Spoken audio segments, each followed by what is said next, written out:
کسی بھی فعل کے ناجائز اور جائز ہونے کا حکم اس کے اصل کو جاننے کے بعد لگایا جائے. کسی بھی فعل کو صرف اس فعل کے نام پہ اس پہ ناجائز یا جائز کا حکم نہیں لگایا جائے. سب سے پہلے یہ دیکھا جائے گا کہ یہ فعل، یہ کام، اس میں ہوتا کیا ہے. اگر اس میں کار خیر ہوتا ہے، جائز کام ہوتا ہے، تو اس کا نام کچھ بھی ہو، وہ کام بولیے جائز ہے. اور اگر کوئی فعل ایسا ہے کہ اس میں ناجائز کی آمیزش ہے، تو نام کچھ بھی دے دو، وہ جائز نہیں ہو. مجھے یہ بتاؤ، ایک گلاس پانی ہے اور اس میں آپ نے نیبو ڈالا، نمک ڈالا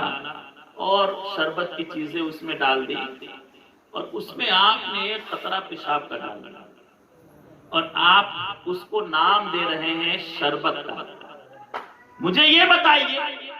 کہ جس میں پیشاب کا قطرہ گر گیا ہو وہ چیز ناپاک ہو جاتی ہے. اب نام اس کو کتنا اچھا دے دو، یہ شربت ہے، یہ روح افزا کا شربت ہے. تو مجھے یہ بتاؤ، اس کے نام دھرنے سے، نام رکھنے سے کیا اس کا پینا جائز ہوگا؟ نہیں. اسی طریقے سے اگر کوئی ایسی چیز ہے جو پاک ہے اور پاک اشیاء سے مل کر کے بنی ہے، اب اس کا نام تم کوئی ناجائز رکھ دو. مثال کے طور پہ حافظ فیروز صاحب نے رمضان کے مہینے میں روح افزا کا شربت بنایا. اب ایک انسان کہنے لگا کہ یہ جو جگ کے اندر شربت ہے، یہ شربت نہیں، یہ دارو ہے، شراب ہے. تو مجھے یہ بتاؤ، کیا اس کے یہ نام رکھ دینے سے اب اس کا پینا حرام ہو جائے گا؟ نہیں. تو پتا چلا، دیکھا یہ جائے گا کہ چیز جائز ہے یا ناجائز. اگر چیز جائز ہوئی تو نام کچھ بھی رکھ دو، وہ جائز رہے گا. اور اگر وہ چیز ناجائز ہو، فعل ناجائز ہو، وہ کام ناجائز ہو، نام کتنا اچھا رکھ دو، وہ چیز جائز نہیں ہو سکتی. یہ دو باتیں آپ کو پتا چل رہی. بلا شبہ آپ دوجا کو لے، تیجا کو لے لو، ساتواں کو لے لو، 10واں کو لے لو، 40واں کو لے لو، برسی کو لے لو، سالانہ فاتحہ کو لے لو، اور یہ سوال کرو، حضرات یہ بتائیے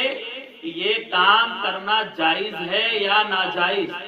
تو سب سے پہلے یہ کہا جائے گا کہ آئیے بیٹھیے، دیکھتے ہیں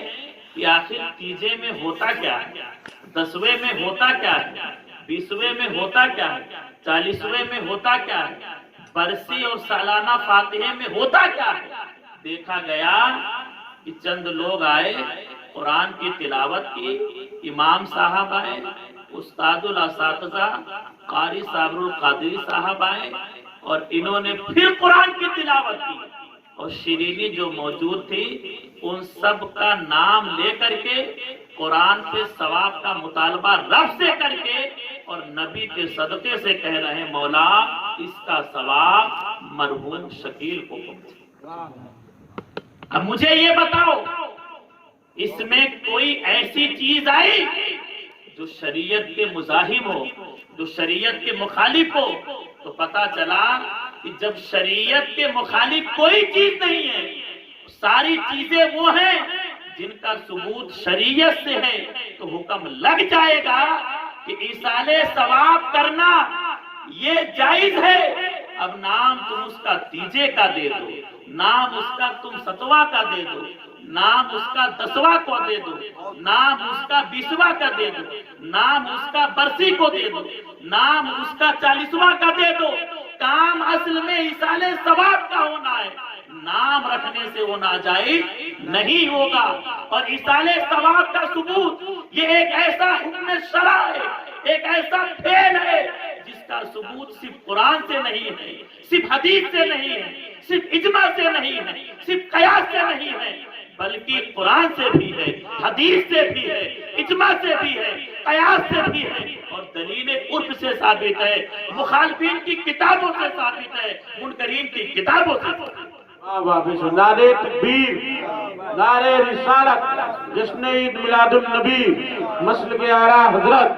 نعرے تکبیر، نعرے رسالت، بے شک بہت خوشنما۔ اگر ایصال ثواب کے اوپر ان ادلہ خمسہ میں سے کسی ایک جگہ سے دلیل مل جاتی تو اس کے جائز ہونے کے لیے کافی تھا، لیکن اللہ کا شکر ہے کہ ایصال ثواب کے اوپر صرف قرآن سے ثبوت نہیں ہے بلکہ ادلہ خمسہ حدیث سے بھی ہے، اجماع سے بھی ہے، قیاس سے بھی ہے، اور دلیل عرف سے بھی ثابت ہے۔ اور دو تین دلیلیں میں بیان کروں گا جو مخالفین ہیں، منکرین ہیں، ان کی کتابوں سے بھی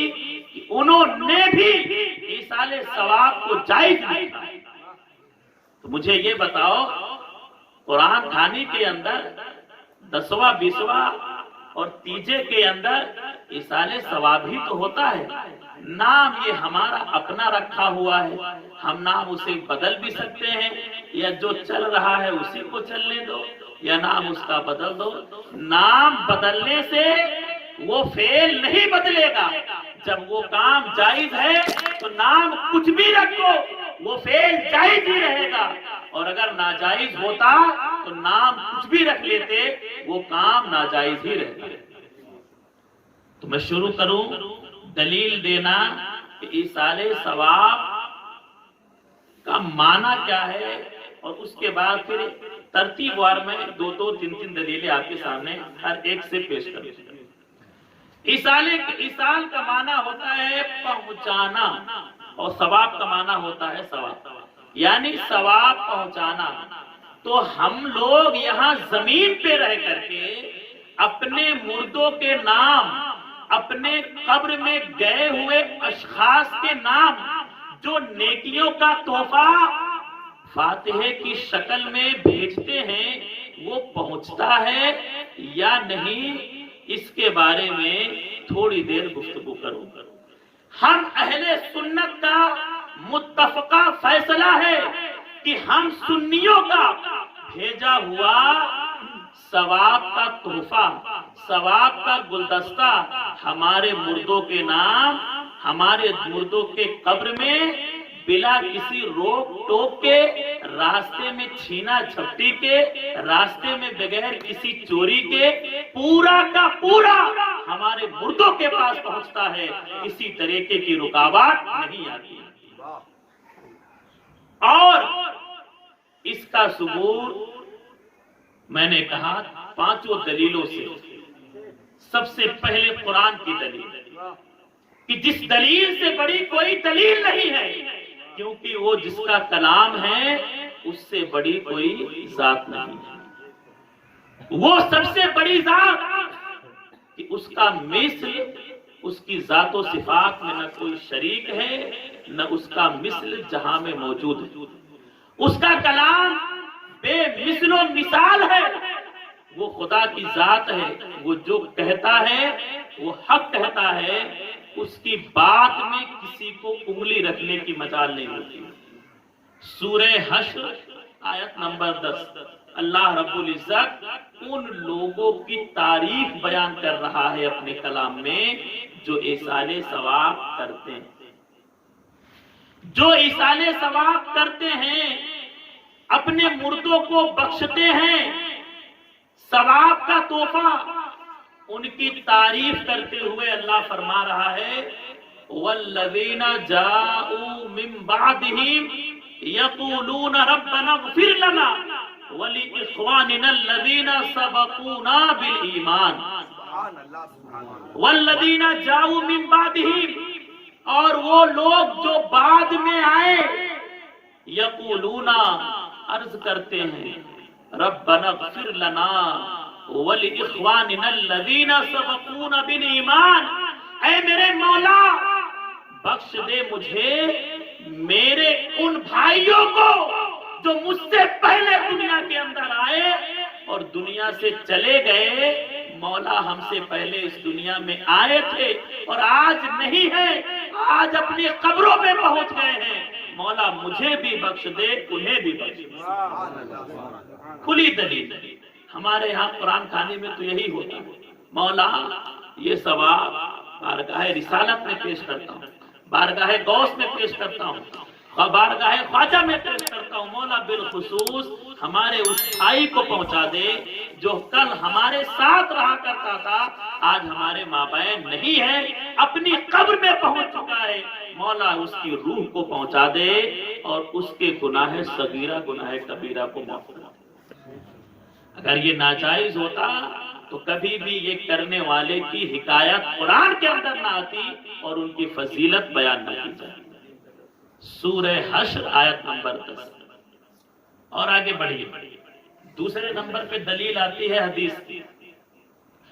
حدیث کہتے ہیں نبی پاک صلی اللہ تعالی علیہ وسلم کے قول فعل اور تقریر کو مصطفیٰ نے جو کہہ دیا، جو کر دیا اور آپ کے سامنے جو کام ہوا اور آپ نے اس پہ نکیر نہیں فرمائی، یہ تینوں چیزیں حدیث ہوا کرتی ہیں۔ لیکن مصطفیٰ جان رحمت نے اپنی زبان سے فرمایا ہے، ایصال ثواب کے ثبوت کے اوپر دیکھیے، مشکات المصابیح صفحہ یاد کر لیجیے، مشکات المصابیح صفحہ نمبر 206، مشکات المصابیح صفحہ نمبر 206، اور اس حدیث پاک کے راوی ہیں عبداللہ ابن عباس رضی اللہ تعالی عنہ۔ پہلے حدیث پاک متن کے ساتھ آپ سماعت کیجئے، پھر میں ترجمہ اس کا بیان کروں۔ عن عبداللہ ابن عباس رضی اللہ تعالی عنہما قال قال رسول اللہ صلی اللہ تعالی علیہ وسلم مل میت فی القبر الا کالغریق المتغوث ينتظر دعوة تلحقه من ابین و ام و اخ و صدیق فاذا لحقته كان احب الیہ من الدنیا وما فی الدنیا۔ ان اللہ تعالی لیدخل اہل القبور من دعاء اہل الارض امثال الجبال ان ہدیۃ الاحیاء الی الاموات الاستغفار لهم۔ حضرت عبداللہ ابن عباس رضی اللہ تعالی عنہ ارشاد فرماتے ہیں کہ مصطفیٰ جان رحمت نے ارشاد فرمایا مل میت فی القبر الا کالغریق المتغوث۔ کتنی پیاری بات فرمائی کہ مردہ قبر کے اندر ایسے ہوتا ہے جیسے کسی تالاب میں کسی نہر میں ڈوبنے والا فریاد کرنے والا۔ مردہ اپنی قبر کے اندر ایسا نہیں ہے کہ ہم چھوڑ کے چلے آئے، اسے کفن پہنا کے لٹا کے چلے آئے تب ہماری ذمہ داری ختم ہو گئی۔ فرما رہے ہیں مصطفیٰ جان رحمت کہ جن کی بات جھوٹی نہیں ہوتی، آپ فرماتے ہیں کہ مردہ قبر کے اندر ایسے ہوتا ہے جیسا کہ کسی تالاب میں ڈوبنے والا اور فریاد کرنے والا، کسی تالاب میں ڈوبنے والا اور فریاد کرنے والا، وہ گہار لگا رہا ہے، فریاد کر رہا ہے، اے روڈ پہ چلنے والے، اے تالاب کے کنارے موجود افراد، مجھے بچا لو، میں ڈوب رہا ہوں، اگر تم نہیں بچاؤ گے تو میں اس میں ڈوب جاؤں گا، میں ہلاک ہو جاؤں گا، میں مر جاؤں گا، مجھے بچا لو، میں تمہاری مدد کا محتاج ہوں، میں تمہاری مدد کا محتاج ہوں، مجھے بچا لو۔ آقا ارشاد فرماتے ہیں آگے وَيَنْتَظِرُوا دعوة تلحقه من ابین و امین و اخین و صدیق۔ فرماتے ہیں وہ ڈوبنے والا انتظار کر رہا ہے دعائے مغفرت کا، ایصال ثواب کا، جو اسے ملے گی من اخین اس کے بھائی کی طرف سے، و امین اس کے ماں کی طرف سے، و ابین اس کے باپ کی طرف سے، و صدیقین اس کے دوستوں احباب رشتہ دار کی وجہ سے۔ نعرے تکبیر، نعرے رسالت، فیضان بلگرام شریف، فیضان فیض العارفین، ایصال ثواب، ایصال ثواب، نعرے تکبیر، بہت جو انتظار کرتا ہے دعائے مغفرت کا جو اسے ملے گی اس کے بھائی کی طرف سے، اس کے ماں کی طرف سے، اس کے باپ کی طرف سے، اس کے دوستوں احباب رشتہ داروں کی طرف سے آقا ارشاد فرماتے ہیں فَإِذَا لَحِقَتْهُ كَانَ أَحَبَّ إِلَيْهِ مِنَ الدُّنْيَا وَمَا فِي الدُّنْيَا۔ جب گھر والے اس کے لیے تیجا کر کے، اس کے لیے ساتواں کر کے، اس کے لیے 10واں کر کے، 20واں کر کے، 40واں کر کے ثواب کا گلدستہ بھیجتے ہیں اور اسے ملتا ہے تو وہ اتنا خوش ہوتا ہے، اتنا خوش ہوتا ہے۔ اگر کسی انسان کو دنیا کی ساری نعمت دی جائے جتنا وہ خوش ہوگا وہ مردہ اپنے گھر والے کے ایصال ثواب پانے کے بعد اپنے گھر والے کے ذریعے ملنے والا بھیجا گیا ایصال ثواب کا پارسل، ایصال ثواب کا منی آرڈر جب اسے ملتا ہے تو اتنا خوش ہوتا ہے کہ اگر کسی انسان کو دنیا کی ساری نعمت دے دی جائے آقا ارشاد فرماتے اس سے زیادہ وہ انسان خوش ہوا کرتا ہے۔ اب مجھے یہ بتائیے آپ حضرات، اگر آپ کہیں جا رہے ہو نہر کے کنارے سے، تالاب کے کنارے سے، مجھے یہ بتاؤ اور آپ دیکھیں ایک انسان اس تالاب میں ڈوب رہا ہے اور وہ پکار رہا ہے بھائی سائیکل پہ جانے والے صاحب، موٹر سائیکل سے جانے والے بھیا، میں ڈوب رہا ہوں، مجھے بچا لو، میں ڈوب رہا ہوں، میں ہلاک ہو جاؤں گا، میں مر جاؤں گا، میں اس پانی میں ڈوب جاؤں گا، میں نکل نہیں پا رہا ہوں، میں مجبور ہو چکا ہوں، مجھے بچا لو، مجھے بچا لو۔ آپ اپنے سفر کو جاری رکھیں گے یا وہیں پر روک کر کے اسے بچانے کی کوشش کریں گے؟ کیا کریں گے؟ سب سے پہلے موٹر سائیکل روکیں گے، سائیکل روک دیں گے اور سب سے پہلے ممکن کوشش کر کے آپ اس ڈوبنے والے کو بچانے کی کوشش کریں گے، نکالنے کی کوشش کریں گے۔ بلا شبہ اپنے مردوں کو کبھی مت بھولو، جن کو تم نے اپنے کاندھے پہ اٹھا کر کے قبرستان پہنچا دیا ہے، انہیں فراموش مت کر دینا، انہیں بھول مت جانا، بلکہ جب وہاں سے گزر ہو، اس قبرستان سے گزر ہو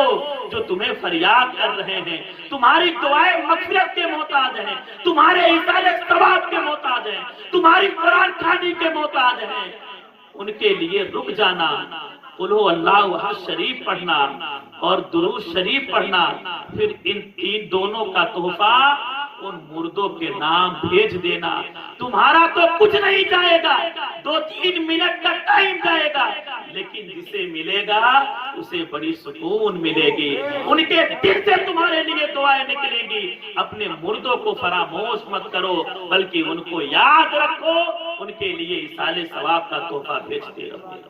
اور آگے آقا ارشاد فرماتے ہیں ان اللہ تعالی لیدخل اہل القبور من دعاء اہل الارض امثال الجبال۔ اللہ تبارک و تعالی قیامت کے دن قبر والوں کو زمین والوں کی دعاؤں سے آسمان اور پہاڑوں کے برابر لوگوں کو جنت میں داخل کرے، پہاڑ کے برابر قبر والوں کو، پہاڑ کے برابر ایک طرح سے مبالغہ، یعنی بہت سارے لوگوں کو، بہت سارے لوگوں کی مغفرت زمین پر ایصال ثواب بھیجنے والوں کے بدولت اللہ ان کی مغفرت فرمائے۔ اور آگے آقا ارشاد فرماتے ہیں ان الہدیۃ الاحیاء الی الاموات الاستغفار لهم۔ آپ حافظ فیروز صاحب کو تحفہ دیں تو